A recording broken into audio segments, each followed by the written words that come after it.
यानी राजस्थान के south east में आप आओगे तो बड़ा सा राज्य आपको दिखेगा, ये मध्य प्रदेश है, तो यहाँ मध्य प्रदेश लिख दो एमपी।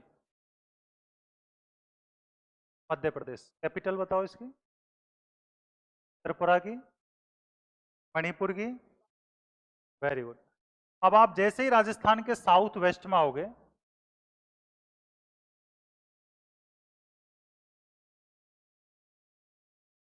यहां गुजरात लिखो।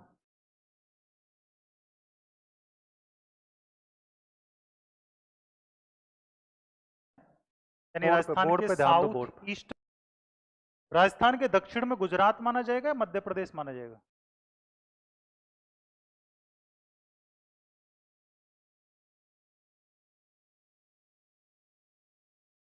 दोनों माने जाएंगे। पटवारी 2018 या 17 में जो पेपर हुआ था, प्री या मेंस, देखो नॉर्मल बातें सबको आती हैं, बहुत सारी ऐसी बातें हैं जो यहाँ कनेक्ट होंगी, तो मैं सब पे ही चर्चा कर रहा हूँ।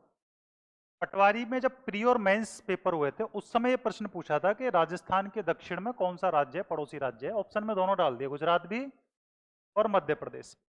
अगर आपको पता है कि अभी जैसे नॉर्मल टॉपिक है आप जो पढ़ते हो, अब इसमें से जो प्रश्न पूछा गया वो क्या क्या पूछे गए, उलझाने वाला, तो उसका आंसर भी मालूम होना चाहिए। तो जो गुजरात मान रहे वो आंसर बताओ। कोई नहीं मान रहा। मध्य प्रदेश। ऑप्शन में दोनों कैसे करके आओगे, लिख के थोड़ी आओगे इसमें कि दोनों आते हैं। या तो ये करना है, ये करना है। एमपी आएगा। वेरी गुड, आंसर आएगा गुजरात। क्या आएगा आंसर? अब ये मैंने नहीं माना, ये बोर्ड ने माना है, ठीक है। अब क्यों माना है वो भी सुन लो।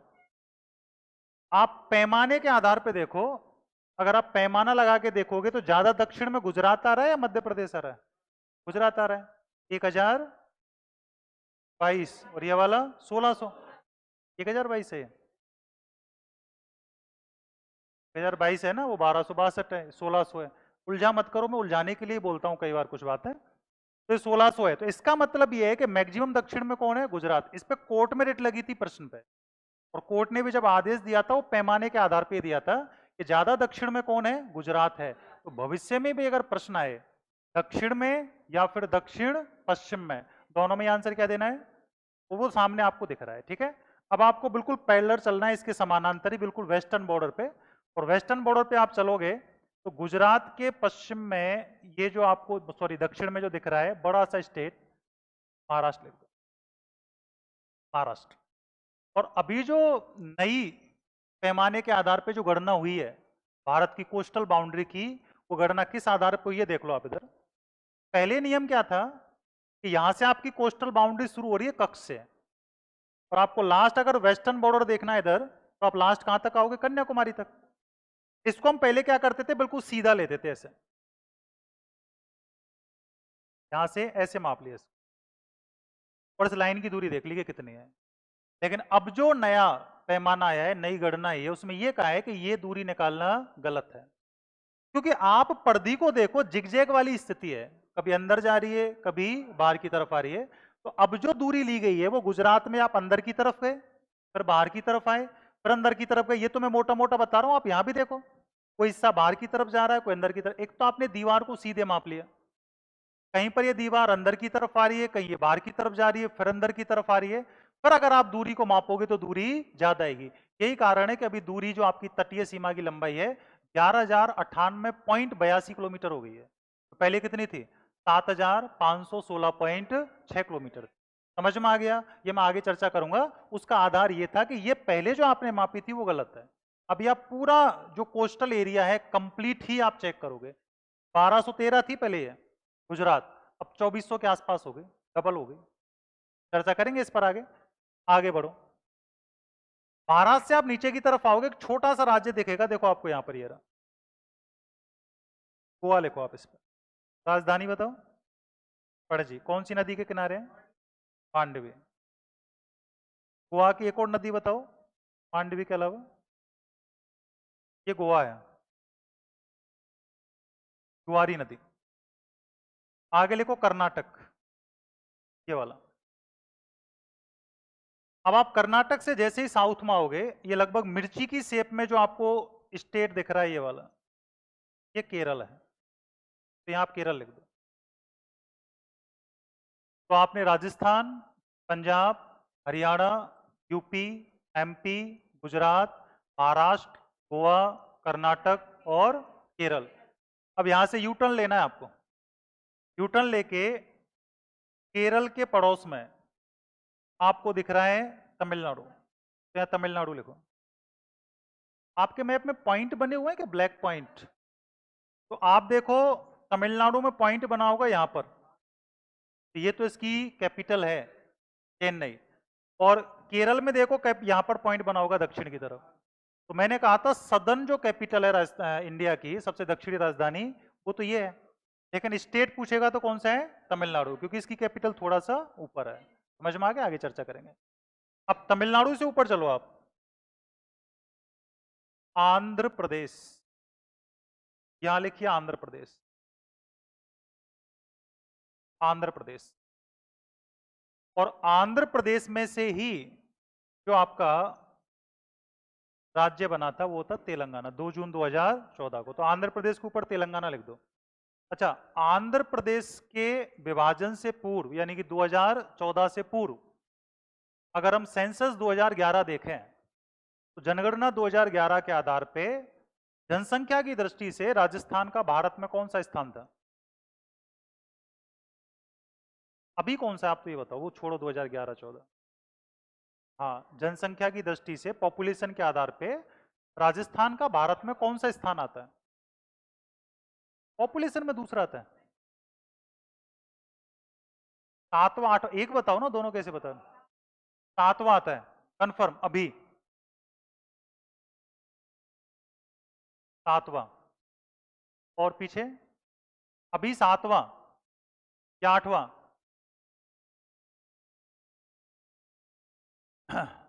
तेलंगाना के निर्माण से पहले राज्य कितने थे भारत में? तेलंगाना के निर्माण से पहले भारत में राज्य कितने थे? स्टेट 28 थे। कंफर्म? अभी भी कितने हैं? कैसे? एक जम्मू कश्मीर कम हो गया, तो उस समय 28 राज्य थे, तो तेलंगाना बना तब राज्य हो गए थे 29 हो गए थे।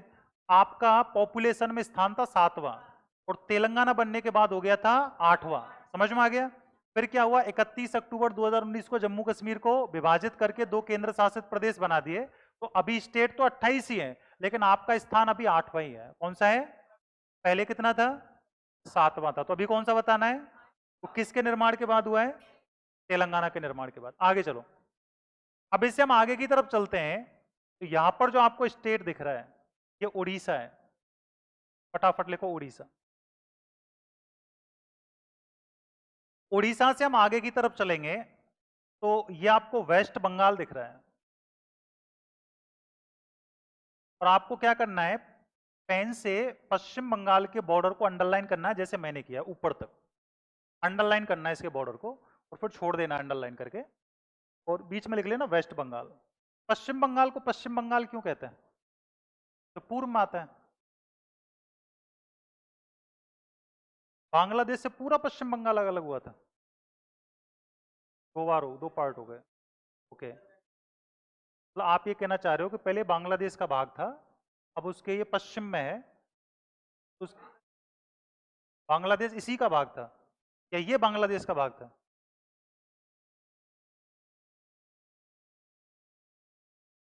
बांग्लादेश इसका भाग था, आप ये कहना चाह रहे हो? ये बांग्लादेश का भाग नहीं था।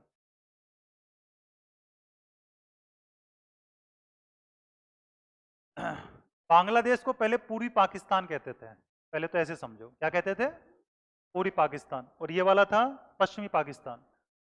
71 में जब इधर इंदिरा गांधी थी और उधर जो पूर्वी पाकिस्तान में जो इधर से पाकिस्तानियों का आतंक था ज़्यादा बढ़ता चला जा रहा था 71 के आसपास, उस समय उधर मुजीबुर रहमान ने अलग से पार्टी बनाई थी। जैसे हर देश में अलग अलग स्थितियां रही, अपने यहाँ गांधी जी थे, मंडेला का नाम सुना होगा आपने। हर देश में कोई ना कोई उत्पन्न होता ही है, पर राज्यों में अलग अलग नेता होते हैं, फिर गाँव में अलग अलग नेता होते हैं, वो ऐसे डिवाइडेशन है। तो यहाँ पर मुजीबुर रहमान ने जब पार्टी बनाई तो उनकी पार्टी को जो बहुमत मिला वो बांग्लादेश में सबसे ज्यादा था। शपथ के लिए पाकिस्तान बुलाया, जेल में डाल दिया। जेल में डाल दिया तो इधर लोगों ने क्या किया? विरोध प्रदर्शन किया। विरोध प्रदर्शन को दबाने के लिए इधर से पाकिस्तान की आर्मी आई और आर्मी आई, उन्होंने क्या किया, कत्लेआम मचाना शुरू कर दिया। कत्लेआम मचाया तो यहाँ से लोग डर कर किधर भागे। अब चारों इन तीन तरफ कौन दिख रहा है आपको, इंडिया। अब इंडिया में 71 में इंदिरा गांधी वैसे ही परेशान थी, क्यों, पॉपुलेशन आपकी स्पीड से बढ़ रही थी।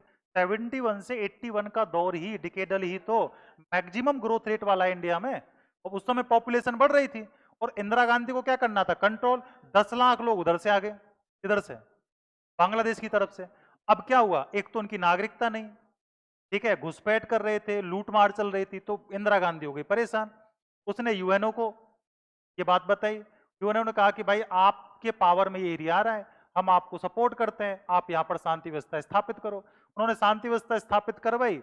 वर्ल्ड का सबसे बड़ा आत्मसमर्पण यही तो था 71 वाला ही, पाकिस्तान की आर्मी ने आत्मसमर्पण भारत के सामने किया था।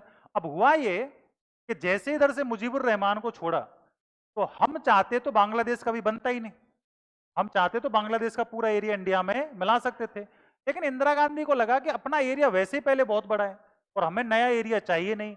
हाँ, अगर सपोज करो यार डायमंड की खाने होती, गोल्ड की खाने होती, या खनिज संसाधन भरे पड़े होते, तब तो हम सोचते कि भाई ये भौगोलिक क्षेत्र आपके लिए इंपॉर्टेंट हो सकता है। ऐसा कुछ था नहीं, भुखमरी ज्यादा थी। तो इंदिरा गांधी ने मुजीबुर रहमान को कहा कि तू अलग से देश ही बना ले। 6 दिसंबर 1971 को आपने अनुमति दे दी, 16 दिसंबर 71 को ये बन गया। हमने कहा कि तू ऐसा कर कि छोटा सा हिस्सा जो हमारा टच में आ रहा है, ये अलग करके हमें दे दे। वो ये पश्चिम बंगाल वाला एरिया था। हालांकि 1935 का अधिनियम आप पढ़ते हो, वहां स्थितियां अलग थी, वो पॉलिटिकल में पढ़ोगे, मैं दूसरे सब्जेक्ट में जाऊंगा नहीं।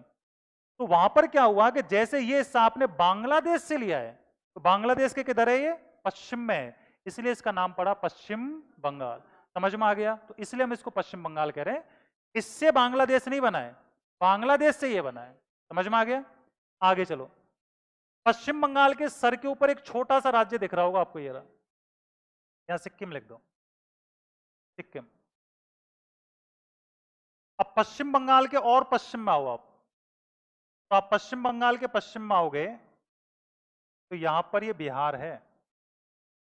अभी चुनाव है शायद यहां पर, हाँ, बिहार लिखो आप यहां पर। बिहार के जस्ट नीचे आओ, बिहार के जस्ट नीचे झारखंड,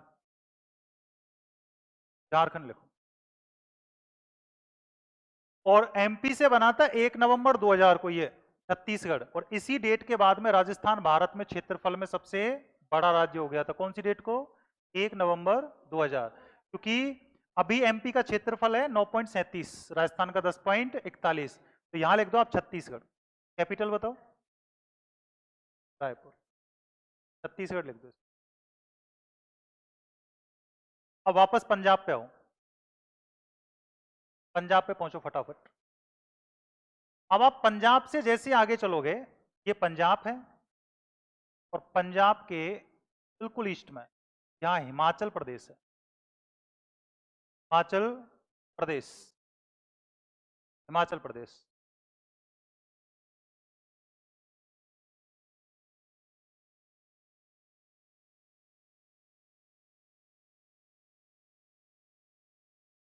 जयपुर में अभी ये वाली क्लास तो चल रही है, जोधपुर में अलग चल रही है। ये तो ये जयपुर से है लाइव। हाँ, अब जैसे आप हिमाचल प्रदेश से आगे की तरफ आओगे, ये उत्तराखंड है, यहां लिखो उत्तराखंड, उत्तराखंड। अब बच गए 7 सिस्टर, 7 बहन, या नॉर्थ ईस्ट स्टेट कह सकते हो आप इनको, पूर्वोत्तर भारत कह सकते हो, 7 राज्य कह सकते हो, ठीक है, उत्तरी पूर्वी राज्य कह सकते हो। आगे बढ़ो, और उत्तरी पूर्वी राज्यों में ये जो आपको दिख रहा है अरुणाचल प्रदेश, या अरुणाचल प्रदेश लिखो, अरुणाचल प्रदेश, अरुणाचल प्रदेश।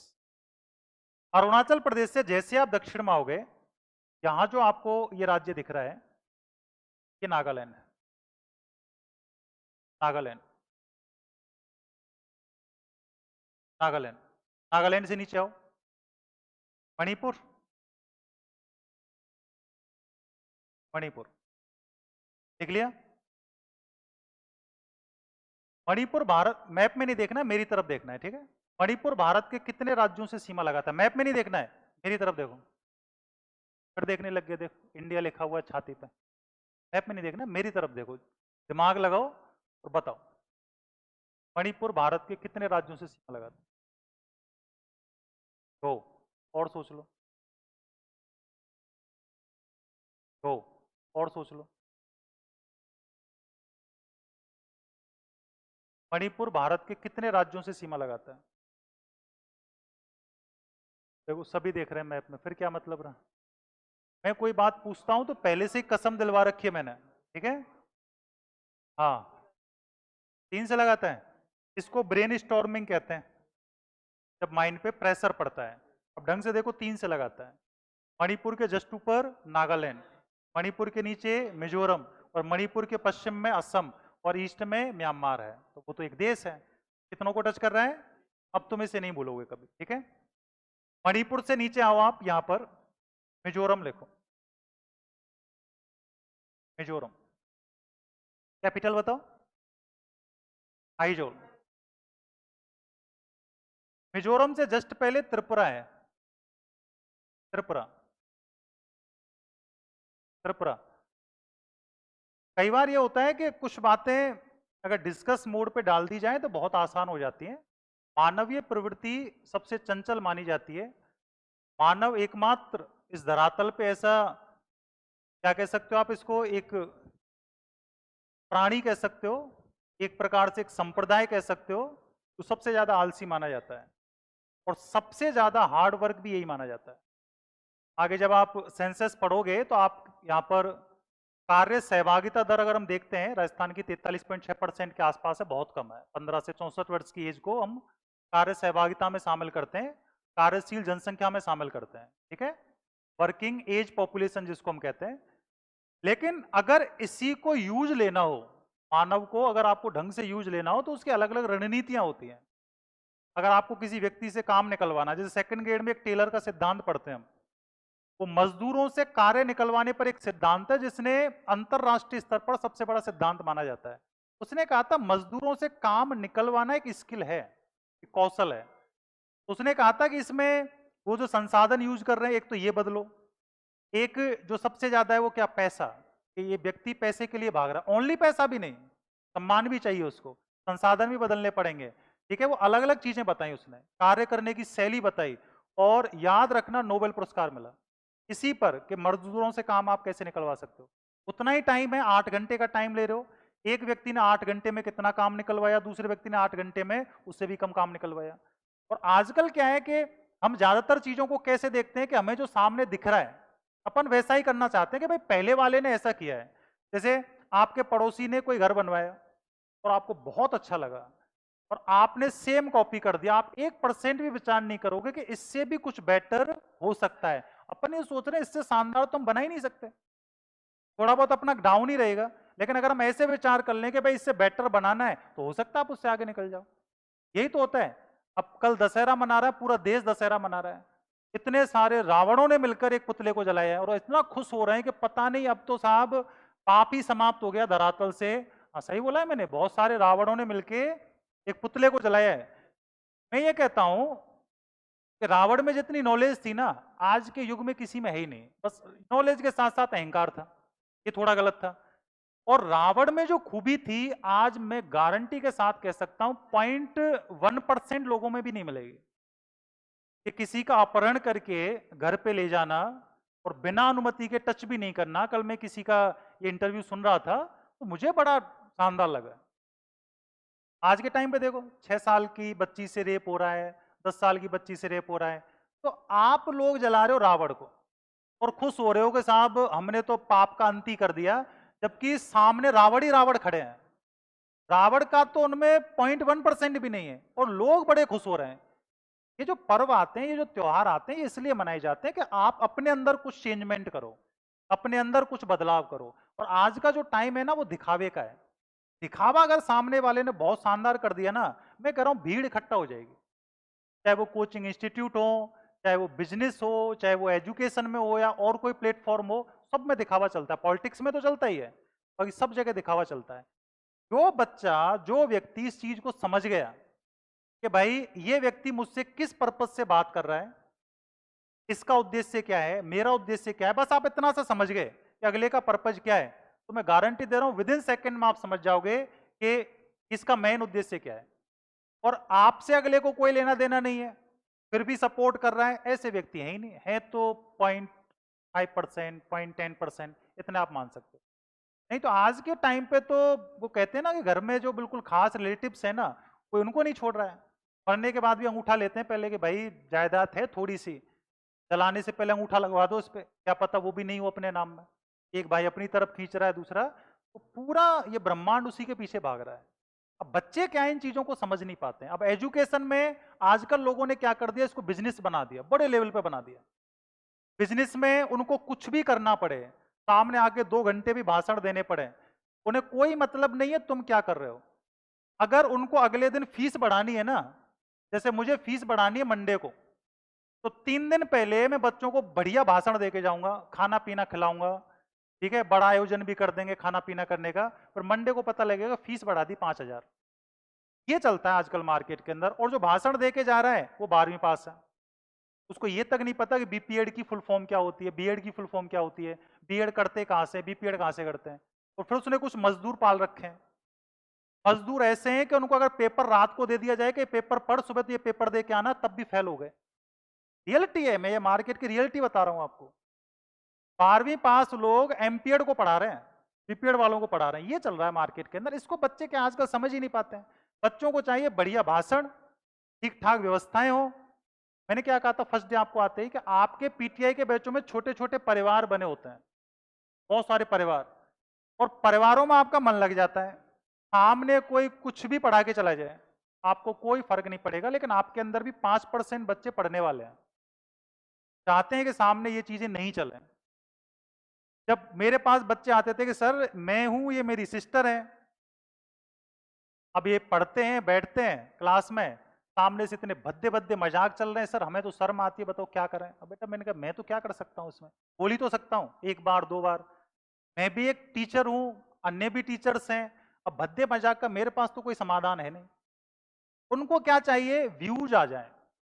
व्यूज में तुम शेरो शायरी करो, डांस करो, नृत्य करो, व्यूज आने चाहिए। व्यूज के पीछे दौड़ रहे हैं। ईमानदारी से बताओ, यहाँ कुछ बच्चे पढ़े हुए हैं मुझसे दूसरे प्लेटफॉर्म पे, आपको ग्रुपों में क्या मैसेज डाले जाते हैं कि बढ़िया बढ़िया कमेंट करो इस वीडियो के नीचे, हाथ जोड़ के आपको नाश्ता करवाएंगे, आप इस वीडियो को शेयर करो। तो जो कितने निकृष्ट, आपको ये तक बोला गया है कि तोंगड़ सर के टेलीग्राम से कितने जुड़ रहे हैं, टेलीग्राम से हटो, तोंगड़ सर की वीडियो को कोई लाइक नहीं करेगा। मतलब मैं इन चीजों को सोच भी नहीं सकता। मैं एकमात्र ऐसा टीचर हूं जो मैं मानता हूं, अभी तो मैंने खैर आते ही नाम बता दिया था।